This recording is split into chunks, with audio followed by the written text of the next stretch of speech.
नमस्कार दोस्तों, स्वागत है आप सभी का एक बार फिर से राजू सर के नाम से इस यूट्यूब चैनल के अंदर एमसीक्यू वीडियो की स्टडी के अंदर एक और है नया एमसीक्यू वीडियो हम लेकर आए हैं। SSC CRPF ESIC Vyapam exam के पॉइंट ऑफ व्यू में कुछ इंपॉर्टेंट एमसीक्यू जिनको सॉल्व करने वाले हैं हम विद ले। आप लोगों से गुजारिश, फटाफट से वीडियो को लाइक कर दीजिए, वीडियो को शेयर कर दीजिए, कमेंट बॉक्स में अपना सुझाव डालना ना भूले। इसके अलावा एक काम करें, मैक्सिमम लोगों तक शेयर करना ना भूले।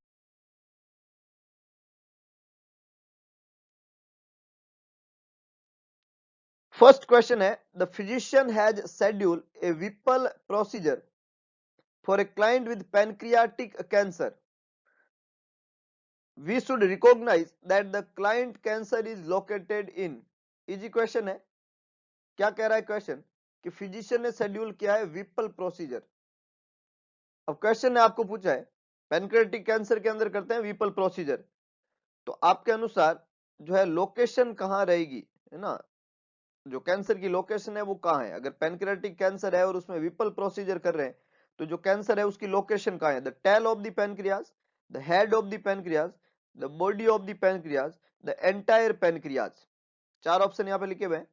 विपल प्रोसीजर आप कर रहे हैं, पैनक्रियाटिक कैंसर है, तो पैनक्रियाज में कैंसर है कहां पे? टेल में, हेड में, बॉडी में, या पूरे पैनक्रियाज के अंदर?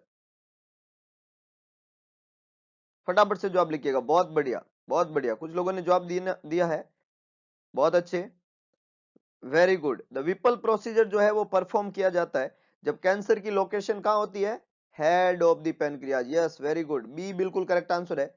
जब कैंसर की लोकेशन कहां हो? हेड ऑफ द पैनक्रियाज में, तो जो प्रोसीजर कैरिड आउट करते हैं उसको विपल प्रोसीजर कहते हैं। पैनक्रियाटिक कैंसर है, विपल प्रोसीजर, पैनक्रियाटिक कैंसर में विपल प्रोसीजर करते हैं, और कैंसर जब हेड ऑफ द पैनक्रियाज में हो तब विपल प्रोसीजर को कैरिड आउट करते हैं।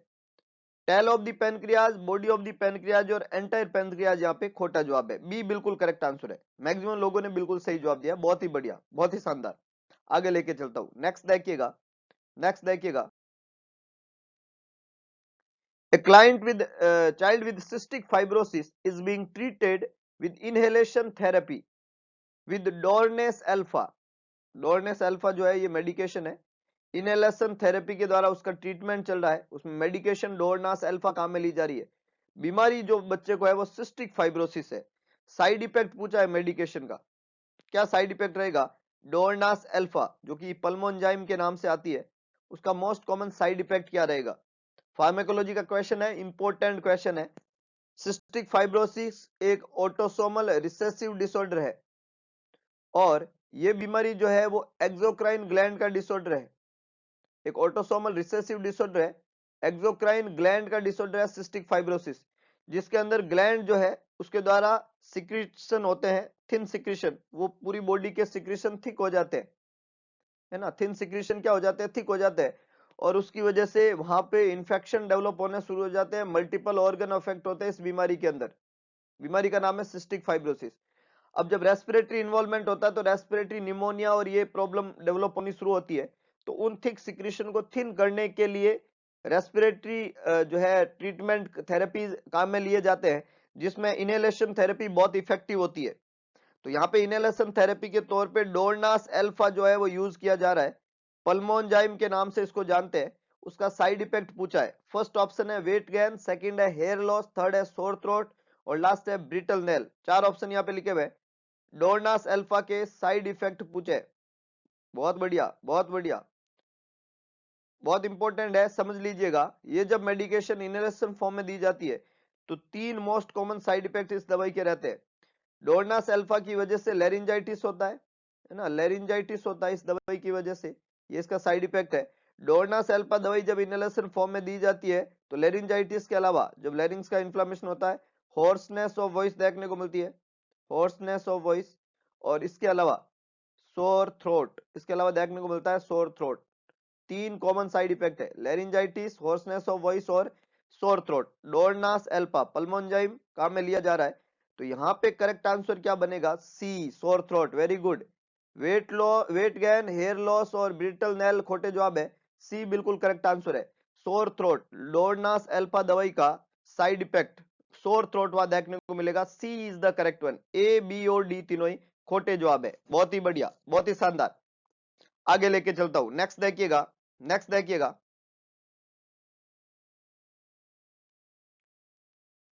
When the doctor has ordered oxycodone for a client following abdominal surgery, मरीज का abdominal surgery है, उसको जो medication prescribe हुई है, ordered हुई है, oxycodone दवाई का नाम है.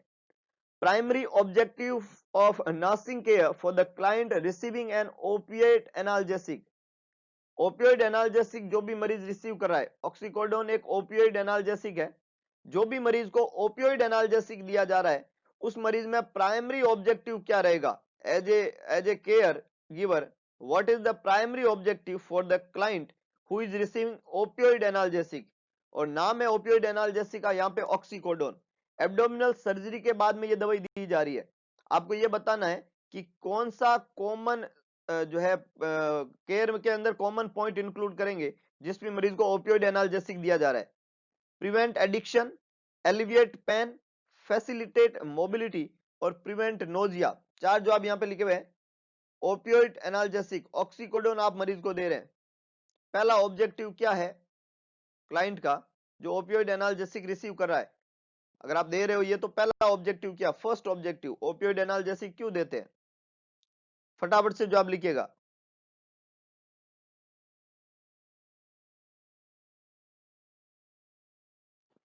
बी कुछ लोगों ने जवाब दिया है, ए कुछ लोगों ने दिया है, सी और डी तो नहीं दिया है. देखो यहाँ लिखा हुआ है ओपियोइड एनाल्जेसिक, तो ऑब्जेक्टिव पूछा है तो एनाल्जेसिक का ऑब्जेक्टिव क्या होता है? Alleviate pen. एलिविएट मतलब दूर करना, दर्द को खत्म करना. बी बिल्कुल करेक्ट आंसर है. पेन को एलिविएट करना, पेन को दूर करना, दर्द का निवारण करना, दर्द नाशक दवाइयों का पहला ऑब्जेक्टिव होता है. The primary objective of opioid analgesic is alleviate pain. Opioid analgesic का प्राइमरी पर्पस जो है वो क्या रहता है? पेन को एलिविएट करना, पेन को दूर करना.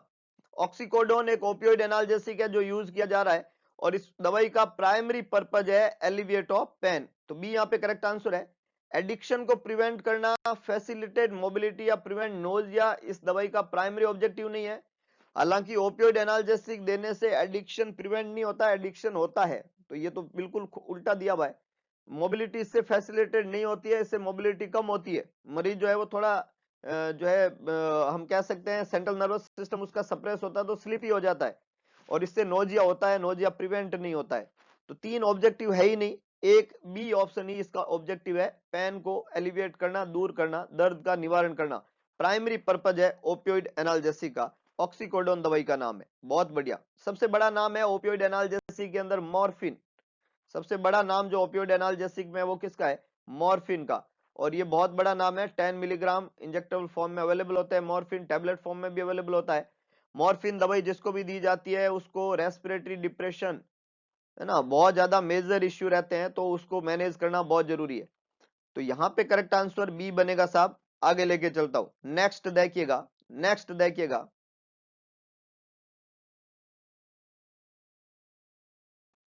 Which finding is the best indication that the client with ineffective airway clearance need suctioning? Simple सा क्वेश्चन है. क्या ऐसा फाइंडिंग आपको मरीज में मिला जो सबसे बेस्ट तरीके से ये इंडिकेट कर रहा है कि इस मरीज को एयरवे क्लियरेंस इनइफेक्टिव है और सक्शनिंग की जरूरत है? मतलब ये जो चार पैरामीटर दिए हुए हैं इसमें कोई एक ऐसी फाइंडिंग है जो ये बता रही है कि इस मरीज को किसकी जरूरत है? सक्शनिंग की जरूरत है. क्यों? क्योंकि एयरवे इसका क्लियर नहीं है. तो सबसे बेस्ट इंडिकेटर क्या है जो ये बताएगा कि मरीज को सक्शनिंग की जरूरत है और उसका एयरवे जो है वो क्लियर नहीं है? बेस्ट इंडिकेटर बताइए इनइफेक्टिव एयरवे क्लियरेंस का और मरीज को सक्शनिंग की जरूरत है ऐसा बताया जा रहा है. फटाफट से जवाब लिखिएगा. Best indicator oxygen saturation, respiratory rate, breath sound, arterial blood gases. चार ऑप्शन यहाँ पे लिखे हुए हैं. कौन सा बेस्ट इंडिकेटर है? Oxygen saturation, respiratory rate, breath sounds, arterial blood gases. चार ऑप्शन यहाँ पे लिखे हुए हैं. बेस्ट इंडिकेटर पूछा है इनइफेक्टिव एयरवे क्लियरेंस का, सक्शनिंग की जरूरत रहेगी. Best indicator. कुछ लोगों ने ऑक्सीजन सैचुरेशन लिखा है जो कि खोटा जवाब है. It's not a best indicator. Saturation के कम होने के कारण बहुत सारे होते हैं. मतलब किसी मरीज का सैचुरेशन देखा और वो आपका 40 आ रहा है, इसका मतलब ये नहीं कि सक्शनिंग की जरूरत है. इसका मतलब ये है कि उसको ऑक्सीजन लगाने की जरूरत है. अब सेचुरेशन कम क्यों हुआ, इसके अलग अलग कारण है। और सेचुरेशन कम देख के सक्शन करना ये इंडिकेशन नहीं है, ये बेस्ट इंडिकेशन नहीं है, ये खोटा जवाब है। हाँ हो सकता है सेचुरेशन कम होने का कारण सिक्रीशंस हो, तब हम उसको रिमूव करते हैं, पर सीधा सेचुरेशन बेस्ट इंडिकेटर नहीं है सक्शनिंग का, इसलिए तो खोटा जवाब हो गया। रेस्पिरेटरी रेट के बढ़ने के भी बहुत सारे कारण होते हैं। रेस्पिरेटरी रेट का ज्यादा होना टेकिपनिया कहलाता है, और इसके ज्यादा होने के बहुत सारे रीजन होते हैं। तो इसका रीजन भी मतलब कम होना या ज्यादा होना, इसमें चेंजेस भी कभी भी सक्शनिंग को इंडिकेट नहीं करते हैं, तो ये भी खोटा जवाब हो गया। ऑक्सीजन सैचुरेशन भी गलत जवाब है, रेस्पिरेटरी रेट भी वहां पे जवाब नहीं बन सकता। Arterial blood gas analysis, ABG analysis जो है, ये डायरेक्ट सक्शनिंग के बारे में नहीं बताता है, ये बताता है मरीज को वेंटिलेट करने की जरूरत है। अगर किसका आर्टीरियल ब्लड गैस आपने असेस किया और वो डिस्टर्ब्ड है, तो ये ऐसा इंडिकेशन दे सकता है कि मरीज को वेंटिलेट करो, क्योंकि जब मरीज वेंटिलेट नहीं होता तभी आर्टीरियल ब्लड गैस जो है वो डिस्टर्ब होते हैं, एबीजीज हम कैरिड आउट करते हैं, और मरीज में रेस्पिरेटरी एसिडोसिस डेवलप होनी शुरू हो जाती है, पीएच उस मरीज का कम होने लग जाता है, और PCO2 मरीज का जो है वो इंक्रीज होने लग जाता है। ये रेस्पिरेटरी एसिडोसिस इंडिकेट करता है कि मरीज वेंटिलेट नहीं हो पा रहा है, तब एबीजी से ये डिसाइड करते हैं और फिर मरीज को वेंटिलेट करते हैं। तो ए बी और डी तीनों ही खोटे जवाब है, क्योंकि ये डायरेक्ट और बेस्ट इंडिकेटर नहीं है। लेकिन ब्रेथ साउंड जो है वो गड़बड़ हो रही है, इसका मतलब सिक्रीशंस है। अगर किसी बच्चे की ब्रेथ साउंड आप असेस कर रहे हो और ब्रेथ साउंड के अंदर आवाज आ रही है सिक्रीशंस की, तो सिक्रीशन ही है, और कोई प्रॉब्लम है नहीं। तो सी यहाँ पे बिल्कुल करेक्ट आंसर है। जब सिक्रीशंस आपको पता लग रहा हो, ब्रेथ साउंड जो है उसमें साउंड प्रोड्यूस हो रहा हो सांस लेते समय, ये इंडिकेट करता है कि एयरवे क्लियरेंस नहीं हुआ है, इनइफेक्टिव एयरवे क्लियरेंस है, और तुरंत मरीज का क्या करो, सक्शनिंग। सक्शनिंग करके आप सिक्रीशंस को क्या कर देंगे, रिमूव, और जब सिक्रीशंस रिमूव हो जाएंगे, एयरवे जो है वो क्लियर हो जाएगा, तो मरीज में आराम से ऑक्सीजनेट हम कर पाएंगे। तो सी यहाँ पे करेक्ट आंसर है, ए बी और डी तीनों ही खोटे जवाब है। बहुत ही बढ़िया, बहुत ही शानदार, आगे लेके चलता हूं। नेक्स्ट देखिएगा, नेक्स्ट देखिएगा।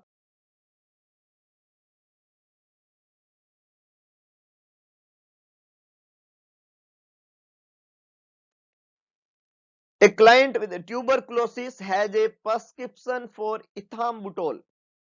Important question. टीबी का मरीज है, एक प्रिस्क्रिप्शन लिखा है उसमें इथाम्बुटोल करके। As a nurse, what should tell the client to notify the doctor immediately if he noticed. मतलब एक मरीज है, ट्यूबरकुलोसिस का पेशेंट है, इथाम्बुटोल दवाई आपने प्रिस्क्राइब की है ना, क्या आप बताएंगे क्लाइंट को कि इमीडिएटली आपको नोटिफाई करना है ऐसा कुछ हो जाए तो। इसका मतलब क्या हुआ कि जो इथाम्बुटोल दवाई है उसका कोई साइड इफेक्ट मरीज में प्रोड्यूस होगा, और अगर वो प्रोड्यूस हो जाता है तो तुरंत इन्फॉर्म करना होता है, क्योंकि कुछ ना कुछ वहां पे एक्शन लेने की जरूरत रहेगी। इथाम्बुटोल जो दवाई है वो ट्यूबरकुलोसिस के ट्रीटमेंट में काम में लेते हैं। टीबी जो है उसके ट्रीटमेंट में काम में ली जाने वाली मेडिकेशन को एटीटी कहते हैं, एंटी ट्यूबरकुलर ट्रीटमेंट कहते हैं, एटीटी। और जो एटीटी दवाई होती है ये 4 तरीके की होती है, रिपाम्पिसिन, आइसोनियाजाइड, पायराजिनामाइड और इथाम्बुटोल। एंटी ट्यूबरकुलर ट्रीटमेंट और एंटी ट्यूबरकुलर ड्रग जो होती है वो 4 तरीके की होती है, रिपाम्पिसिन, आइसोनियाजाइड, पायराजिनामाइड और इथाम्बुटोल। ये 4 तरह की दवाई as a anti tubercular drug काम में लेते हैं अपन, ट्यूबरकुलोसिस के ट्रीटमेंट में काम में लेते हैं। और ट्यूबरकुलोसिस का पॉजिटिव ऑर्गेनिज्म है माइकोबैक्टीरियम ट्यूबरकुलाई। तो ये जो 4 दवाई काम में ली जाती है, रिपाम्पिसिन, आइसोनियाजाइड, पायराजिनामाइड और इथाम्बुटोल, इसमें जो चौथे नंबर की दवाई है इथाम्बुटोल, इस दवाई का साइड इफेक्ट यहाँ पे पूछा है, इस दवाई का साइड इफेक्ट यहाँ पे पूछा है।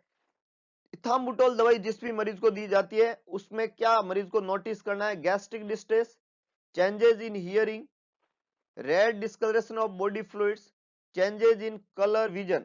बहुत बढ़िया, बहुत बढ़िया, मैक्सिमम लोगों ने बिल्कुल सही जवाब दिया है, बिल्कुल सही जवाब दिया है। एडवर्स रिएक्शन जो रहती है इथाम्बुटोल की, वो सेकंड क्रेनियल नर्व को प्रॉब्लम करती है ये, और second cranial nerve optic nerve होती है, और ऑप्टिक नर्व जो होती है वो विजन का काम करती है। तो विजन के अंदर क्या होगा, चेंजेस होगा, कलर विजन में डिफॉल्ट देखने को मिलेगा। डी यहाँ पे बिल्कुल करेक्ट आंसर है। यंग चिल्ड्रन के अंदर इथाम्बुटोल दवाई जो है वो काम में नहीं लेते हैं, क्योंकि उनको कलर का आइडिया नहीं होता, तो वो कलर विजन को पहचान में गड़बड़ को पहचान नहीं पाते हैं। और अगर कलर विजन को आप पहचान नहीं पाएंगे कि वो गड़बड़ हुआ है, तो मरीज का आगे का प्रोसेस विजन लॉस हो जाता है। तो इथाम्बुटोल जो है वो पहले कलर विजन में गड़बड़ करती है और फिर विजन लॉस करवाती है, ब्लाइंडनेस कर सकती है। इसलिए इस दवाई को देते समय अगर विजन में मरीज को चेंजेस हो रहे हैं कलर विजन के अंदर, तो तुरंत जो है वो इन्फॉर्म करना होता है फिजिशियन को। कलर में विजन का पता चलता है, जब मरीज कोई कलर देखता है तो उसको उनको वेरीफाई करना उसको आसान नहीं होता है, मतलब आप नॉर्मली बोलते हैं डब्बा पड़ने लग जाता है, उसको मिक्सअप होने लग जाता है कलर का, और अगर कलर की मिक्सिंग होने लग जाती है तो ये प्रॉब्लमेटिक इशू है। गैस्ट्रिक डिस्ट्रेस जो होता है, ए ऑप्शन में जो लिखा हुआ है, ये एटीटी का साइड इफेक्ट नहीं है ना, ये इनकरेक्ट आंसर है, इसका रिलेशन इस दवाई से नहीं है। सी ऑप्शन जो लिखा हुआ है रेड चेंजेज इन हियरिंग, जो बी ऑप्शन के अंदर लिखा हुआ है, तो हियरिंग में चेंजेज जो होता है वो स्ट्रेप्टोमाइसिन दवाई, जो कि आपका जो है जो आपका ऑडिटरी नर्व है, एट्थ क्रेनियल नर्व, उसको डैमेज करती है। एटीटी की फर्स्ट लाइन कैटेगरी की 4 दवाइयों का अलावा 5 ही दवाई होती है स्ट्रेप्टोमाइसिन। स्ट्रेप्टोमाइसिन जो है वो एक एंटी माइक्रोबियल एजेंट है, जो है ये दवाई जो भी है, ये दवाई भी जो है ऑटोटॉक्सिसिटी करती है streptomycin.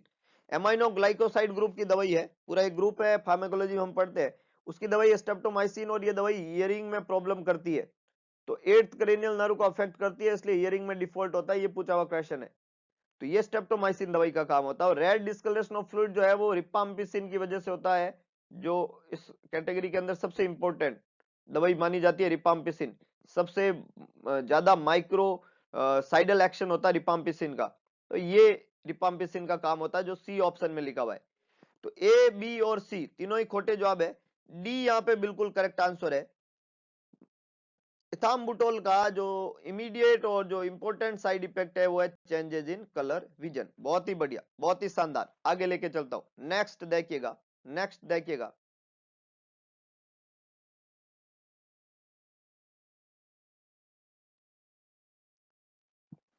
The primary cause of anaemia in a client with chronic renal failure. Important question है, मल्टीपल टाइम आस्किंग क्वेश्चन है। प्राइमरी कारण बताओ एनीमिया का, एनीमिया का प्राइमरी कारण, प्राइमरी कोज बताओ एनीमिया का, उस क्लाइंट में जो किसका क्लाइंट है, क्रॉनिक रीनल फेलियर का क्लाइंट है, एक मरीज है क्रॉनिक रीनल फेलियर का मरीज है, उसमें प्राइमरी रीजन या प्राइमरी कोज बताओ एनीमिया का। Client suffer from chronic renal failure, CRF, एक मरीज किससे सफर कर रहा है, क्रॉनिक रीनल फेलियर से। क्रॉनिक रीनल फेलियर वाले मरीज में प्राइमरी कारण बताओ एनीमिया, क्यों हुआ उसको एनीमिया। फर्स्ट है पुअर आयरन एब्जॉर्प्शन, सेकंड है destruction of red blood cell, third है लैक ऑफ इंट्रिंसिक फैक्टर, और फोर्थ है insufficient erythropoietin. Primary cause of anemia in a client with CRF, chronic renal failure: poor iron absorption, destruction of red blood cell, lack of intrinsic factor, insufficient erythropoietin।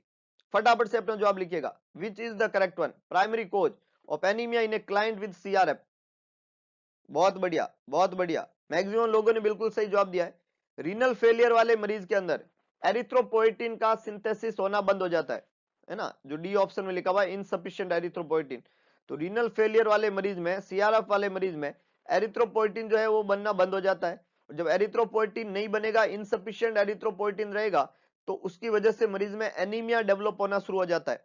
Chronic renal failure का मरीज है, क्या नहीं बन रहा है, erythropoietin नहीं बन रहा है। जब उसमें एरिथ्रोपोइटिन नहीं बनता है तो उसकी वजह से एरिथ्रोपोइटिन की इनसफिशिएंसी होने लग जाती है, और जब एरिथ्रोपोइटिन इनसफिशिएंट होने लग जाएगा तो मरीज में क्या डेवलप हो जाएगा, एनीमिया डेवलप हो जाएगा। तो यहाँ पे डी करेक्ट आंसर है, इनसफिशिएंट एरिथ्रोपोइटिन जो है वो सीआरएफ वाले मरीज में एनीमिया का कारण बनता है। आयरन का poor absorption, red blood cell का डिस्ट्रक्शन और इंट्रिंसिक फैक्टर की डेफिशिएंसी से होने वाला एनीमिया जो होते हैं वो सीआरएफ से संबंधित नहीं है। ये एनीमिया होने के बहुत सारे अदर रीजन रहते हैं, दूसरे कारण रहते हैं। तो यहाँ पे करेक्ट आंसर डी रहेगा। बहुत बढ़िया, बहुत बढ़िया, फटाफट से वीडियो के लिंक को शेयर करना ना भूले, ये आपके द्वारा किया जाने वाला एक नोबल काम है।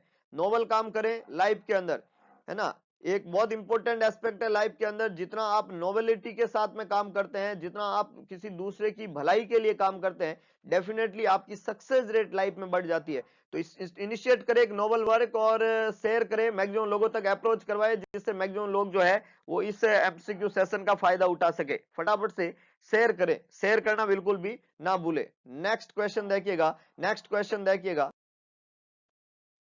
which of the following intervention has been highest priority for the client schedule for an intravenous pyelogram? कौन सा इंटरवेंशन जो है वो हाईएस्ट प्रायोरिटी के ऊपर रहेगा जिस मरीज में आपने शेड्यूल किया, क्या शेड्यूल किया आपने, इंट्रावीनस पाइलोग्राम आईवीपी। एक मरीज है जिसके अंदर आपने आईवीपी प्लान किया, इंट्रावीनस पाइलोग्राम प्लान किया है, उस मरीज में आप शेड्यूल कर रहे हैं इंट्रावीनस पाइलोग्राम, तो हाईएस्ट प्रायोरिटी के ऊपर कौन सी चीज को आप रखेंगे? फर्स्ट है providing the client with a favourite meal for dinner, second है asking if the client has allergies to shellfish, third है encouraging fluid the evening before the test, और लास्ट है telling the client what to expect during the test. चार option यहाँ पे लिखे हुए हैं, कौन सा जवाब होना चाहिए? फटाफट से अपना जवाब पुट करिएगा। जो इंट्रावीनस पाइलोग्राम जो प्रोसीजर कैरिड आउट किया जाता है, इस प्रोसीजर के अंदर जो है इंट्रावीनसली जो है डाई या कॉन्ट्रास्ट मटेरियल जो है वो दिया जाता है मरीज को, है ना, डाई सेल्फिश वो कॉन्ट्रास्ट मटेरियल वो दिया जाता है कॉन्ट्रास्ट, और वो दे के फिर उसका पहले टेस्ट करते हैं, एएसटी करते हैं, और टेस्ट करने के बाद में कॉन्ट्रास्ट दिया जाता है for the proper renal visualisation, और उसके बाद में टेस्ट को कैरिड आउट करते हैं, X-ray frequent X-ray carried out करते हैं। सवाल ने पूछा है कि हाईएस्ट प्रायोरिटी पे क्या रहेगा इंट्रावेनस पाइलोग्राम प्रोसीजर के दौरान, कौन सा इंटरवेंशन हाईएस्ट प्रायोरिटी रहेगा? जब आपने शेड्यूल कर दिया आईवीपी, है ना, शेड्यूल कर दिया, तो फर्स्ट ऑप्शन लिखा हुआ है provide the client with a favourite meal for dinner, ये इसका कोई सेंसलेस बात है, इससे कोई संबंध नहीं है। लास्ट ऑप्शन लिखा हुआ है telling the client what to expect during the test, आप क्या एक्सपेक्ट करते हो टेस्ट के दौरान, ये मरीज को पूछना, ये सेंसलेस बात है। सबसे इंपॉर्टेंट ध्यान रखने वाली बात है कि जब आप किसी मरीज को डाई देते हैं तो उससे एलर्जी चेक करना जरूरी है। बहुत बढ़िया, बहुत बढ़िया, बी यहाँ पे बिल्कुल करेक्ट आंसर है। हम पूछेंगे मरीज को कि उसको एलर्जी तो नहीं है सेल्फिश वगैरह से, डाई से, आयोडीन से। अगर उसको आयोडीन, डाई, सेल्फिश इससे एलर्जी है तो उसको हम कॉन्ट्रास्ट डाई काम में नहीं ले सकते। तो मरीज को ये पूछना बहुत इंपॉर्टेंट है कि उसको सेल्फिश से एलर्जी तो नहीं है, उसको सेल्फिश से एलर्जी तो नहीं है। तो यहाँ पे करेक्ट आंसर बी बनेगा। सी लिखा हुआ है encourage fluid the evening before the test, तो टेस्ट से पहले फ्लूइड को एनकरेज करने की इतनी कोई खास जरूरत नहीं है। हाँ, टेस्ट होने के बाद में फ्लूइड ज्यादा देना होता है ताकि जो डाई मटेरियल है, जो कॉन्ट्रास्ट मटेरियल है, वो वॉश आउट हो जाए बॉडी के द्वारा। तो टेस्ट के बाद में फ्लूइड देना जरूरी होता है। ओरली मरीज ले पा रहा तो ओरली, नहीं तो इंट्रावीनस, लेकिन टेस्ट से पहले फ्लूइड देने का कोई काम नहीं है। बी यहाँ पे बिल्कुल करेक्ट आंसर है। ए, सी और डी तीनों ही खोटे जवाब है, ए, सी और डी तीनों ही खोटे जवाब है। तो हाईएस्ट प्रायोरिटी के ऊपर जो शेड्यूल होगा इंट्रावेनस पाइलोग्राम के दौरान, वो होगा कि मरीज को एलर्जी के लिए टेस्ट करें, और अगर मरीज को एलर्जी का कोई प्रॉब्लम वहां पे है तो उसको हम आईवीपी नहीं कर सकते, कॉन्ट्रास्ट डाई उसके लिए काम में नहीं ले सकते। बहुत ही बढ़िया, बहुत ही शानदार, आगे लेके चलता हूं। नेक्स्ट देखिएगा, नेक्स्ट देखिएगा। The doctor has prescribed aspirin 325 milligram daily for a client with a transient ischemic attack. What nurse knows that aspirin was prescribed to? है ना, आपको क्या लगता है कि एस्प्रिन क्यों प्रेस्क्राइब किया गया? एक मरीज है जिसको 325 मिलीग्राम जो है एस्प्रिन जो है वो प्रेस्क्राइब की गई है बाय फिजिशियन, और ये किसके लिए प्रेस्क्राइब की गई है? TIA के लिए, ट्रांजिएंट इस्कीमिक अटैक, है ना। ट्रांजिएंट इस्कीमिक अटैक जो होता है, इसका क्या मतलब है? ट्रांजिएंट वर्ड का मतलब होता है फॉर फ्यू और वेरी शॉर्ट टाइम के लिए, है ना। ट्रांजिएंट वर्ड का मतलब होता है फ्यू और शॉर्ट टाइम, बहुत फ्यू, बहुत शॉर्ट, बहुत छोटे टाइम के लिए। इस्कीमिक वर्ड का मतलब होता है लैक ऑफ ब्लड सप्लाई और oxygen supply to the brain cell और टिश्यू, है ना। ऑक्सीजन की सप्लाई या ब्लड की सप्लाई नहीं हो रही है ब्रेन के सेल और टिश्यू को, ब्रेन सेल एंड टिश्यू, वहां पे ऑक्सीजन की सप्लाई की कमी हो रही है, नहीं हो पा रही है, इसको बोलते हैं इस्कीमिया। और ए का मतलब अटैक है। तो ट्रांजिएंट टाइम के लिए, शॉर्ट टाइम के लिए, फ्यू टाइम के लिए, कम टाइम के लिए इस्कीमिक अटैक हो रहा है, ब्रेन के सेल और टिश्यू के अंदर ऑक्सीजन की सप्लाई नहीं हो रही है, ब्लड की सप्लाई नहीं हो रही है। इसको लिए ये जब प्रॉब्लम हुई तो हमने मरीज को एस्प्रिन प्रेस्क्राइब कर दिया, और उसकी डोज हमने रख दी 325 milligram daily. The nurse knows that aspirin was prescribed to, क्यों प्रेस्क्राइब की गई वहां पे एस्प्रिन? TIA के मरीज के लिए, जहां पे मरीज को थोड़े टाइम के लिए ऑक्सीजन की सप्लाई ब्रेन के सेल और टिश्यू को नहीं हुई थी, फिर होने लगी वापस, लेकिन हमने एस्प्रिन वहां पे उसको शुरू कर दी। अब देखिएगा कि अगर मरीज को ये प्रॉब्लम हुई है TIA, तो फर्दर फ्यूचर में मरीज को स्ट्रोक होने की पूरी संभावना है। मरीज को स्ट्रोक या TIA जो होता है वो ब्लड सप्लाई जो ब्रेन के सेल और टिश्यू को होती है वहां पे कोएगुलेशन होने की वजह से होता है। तो उस कोएगुलेशन को प्रिवेंट करने के लिए ही एस्प्रिन दिया जाता है। चार ऑप्शन लिखे हुए हैं, prevent headache, boost coagulation, prevent cerebral anoxia और keep platelet from clumping together. Maximum लोगों ने डी आंसर देने की कोशिश की है, D answer, keep platelets from clumping together. D answer यहां पे लिखा है कई लोगों ने।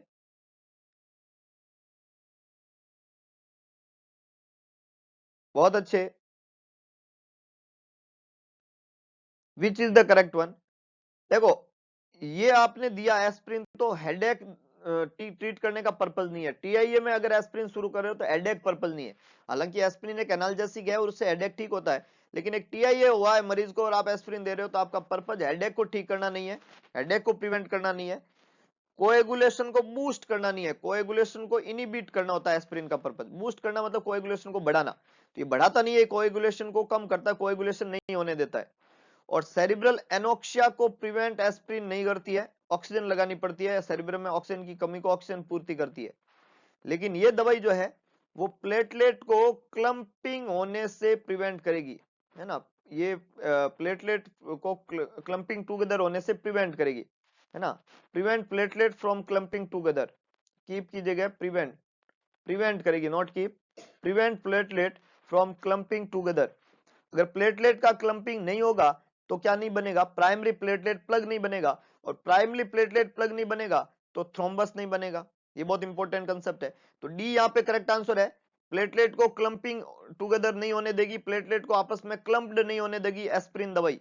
एंटी प्लेटलेट एजेंट बोला जाता है एस्प्रिन को। Aspirin is a anti platelet agent. Aspirin prevent clumping together of the platelet. इसको एंटी प्लेटलेट एजेंट के नाम से हम जानते हैं एस्प्रिन को, और ये प्लेटलेट को क्लम्प्ड होने से प्रिवेंट करती है। तो डी यहाँ पे बिल्कुल करेक्ट आंसर है। ए, बी और सी तीनों ही खोटे जवाब है। बहुत ही बढ़िया, बहुत ही शानदार। तो ये कुछ इंपॉर्टेंट, कुछ कंसेप्चुअल, कुछ ट्रिकी क्वेश्चन आज की इस वीडियो लेक्चर में हमने पढ़े। शेयर करना ना भूले, लाइक करें, शेयर करें, मैक्सिमम लोगों तक अप्रोच करवाएं ताकि मैक्सिमम लोग ऐसे कंटेंट का फायदा उठा सके। भगवान कृष्ण ने कहा था कि सारथी बने, स्वार्थी ना बने। तो फटाफट से शेयर करिए, मैक्सिमम लोगों तक इस कंटेंट को शेयर करिए ताकि मैक्सिमम लोग जो है इस बेहतरीन एमसीक्यू सेशन का फायदा उठा सके।